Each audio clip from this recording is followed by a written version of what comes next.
అట్లాగే అయిపోయినాయి కదా. అప్పుడు ఇంకా జాబ్ క్యాలెండర్లు, ఉద్యోగాల కల్పన, ఈ హామీలన్నీ ఎలా నెరవేరుతాయి సార్? టీచర్లు ఉద్యోగాలు ఇస్తారు మీకు, ఎందుకంటే వాళ్ళ ఎలక్షన్ లో వాళ్ళే ఇది ఉంటది కాబట్టి.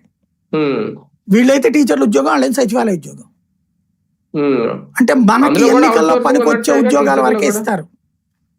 ఉమ్, మనకి ఎన్నికల్లో పనికొచ్చేది వరకే ఇస్తారు. టీచరు పోలీసు ఉద్యోగాలేమో టీడీపీ వాళ్ళు ఇస్తారు. ఉమ్, సచివాలయ, రెవెన్యూ అట్లాంటి వాటిలో వాళ్ళు ఇస్తారు వైసీపీ వాళ్ళు.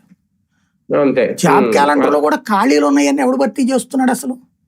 చేయట్లా. అంటే వీళ్ళు ఏడాదికి 5 లక్షల ఉద్యోగాలు, 4 లక్షల ఉద్యోగాలు ఏదో చెప్పుకొచ్చారు కదా లెక్క. మరి అవి ఇంకెలాగ సాధ్యం అవుతుంది? మొత్తం అన్ని ఇలాగే మీరు పొరపాటు పడుతున్నారు. లేదంటే ఇవేవా? దాంట్లో అసలు లాజిక్ మిస్ అవుతున్నారు. ఏడాదికి 20 లక్షల ఉద్యోగాలు, 5 ఏళ్లలో 1 కోటి ఉద్యోగాలు.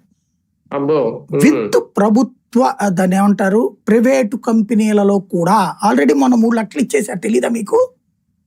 జొమాటో, స్విగ్గీ మొన్న ఈనాడు రాసుకొచ్చింది కదా, 1,00,000 దాకా. సార్ అది వాళ్ళే బోర్డులు పెట్టుకు పిలిచి ఉద్యోగాలు ఇస్తుంటాయి.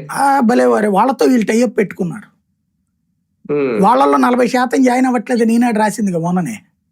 ఓకే. దాంట్లోనే అర్థమవుతున్నది కదా. 15,000 20,000 ఉద్యోగాలు వీళ్ళు ఇప్పిస్తున్నారు ఇప్పుడు. అది సార్ ఒకటి నిజంగా ఓకే, బడ్జెట్ లేక లేదంటే డబ్బులు లేక ప్రభుత్వం ఇలాగ అవుట్ సోర్సింగ్ వైపు ఎక్కువగా కొన్నింటిని తీసుకెళ్లిపోతుందా? అదే కనుక జరిగితే మీరు అన్నట్టు ఓకే, ఇందులో జీతం వస్తుందా,